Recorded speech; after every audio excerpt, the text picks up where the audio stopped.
All right, let's flip the script a little bit today.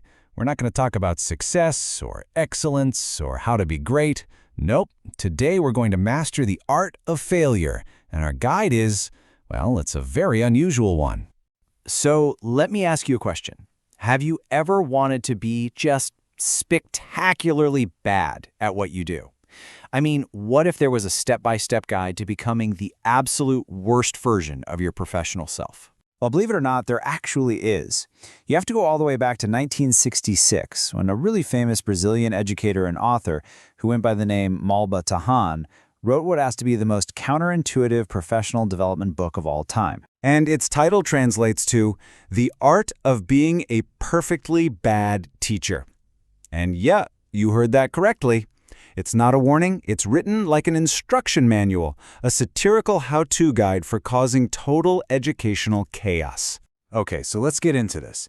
Tahan creates this central figure, the Perfeito Mal Professor, or the PMP for short. Now this is key. Perfect here doesn't mean you're good at being bad. It means you are completely bad. You are, as he says, an integral failure. Someone who embodies every single negative quality you can think of. You know, like when you say someone is a perfect idiot? That's the vibe. So, how exactly does one reach this pinnacle of terrible? Well, Tahan lays out a horrifyingly clear blueprint. Welcome, my friends, to your core curriculum for becoming a perfectly bad teacher. It really all comes down to three foundational pillars. First, you have to be completely dedicated to improvisation. I mean, never, ever plan a single thing. Second, you need a profound disrespect for, well, pretty much everyone and everything. And third, a total, unwavering commitment to always being late. You see, the PMP doesn't just skip preparation. They actively despise it in other people. Tahan says the PMP scoffs with refined sarcasm at any colleague who dares to use a lesson plan. For the PMP, planning is for chumps. They walk into a classroom with zero idea what they're going to teach, just like they'd wander into a movie theater with no clue what's even playing. And that contempt? It spreads to everyone. The PMP is rude to their bosses, they'll openly badmouth their colleagues right in front of the students just to stir up trouble, and of course, they ridicule the students themselves. They'll make fun of their ideas, their names, anything to just completely poison the learning environment. Okay, the next lesson in our masterclass, you have to master stagnation. The PMP is so proud to be resistant to change. They never read a new book, they never study a new idea, and they reject any new teaching methods out of hand. They just cling to the old ways, not because they believe in them, but because it's just less work. It's pure laziness. And Tahan just nails this whole mindset with this absolute killer of a line.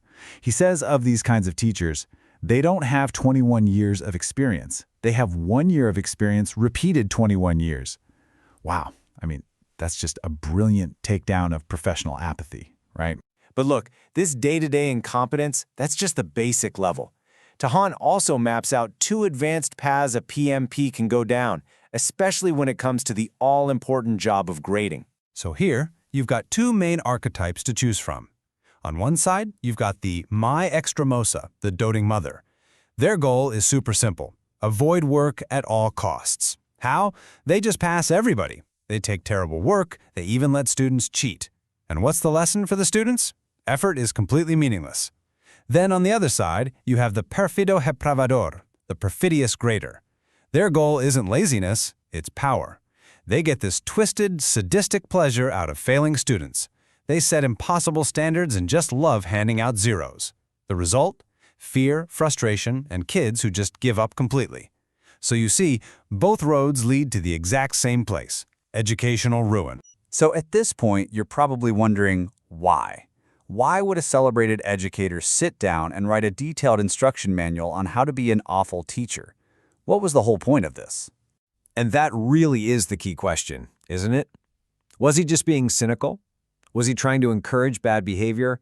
Or was there something much, much cleverer going on here? Well, the truth is, the art of being a perfectly bad teacher was never actually meant to be a how-to guide.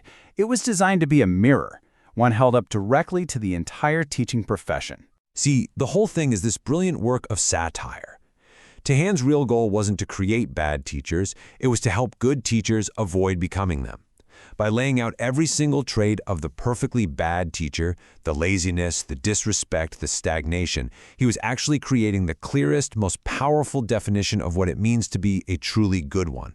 It's a warning, just cleverly disguised as an invitation. And that kind of leaves us with one final thought. Tahan wrote this almost 60 years ago.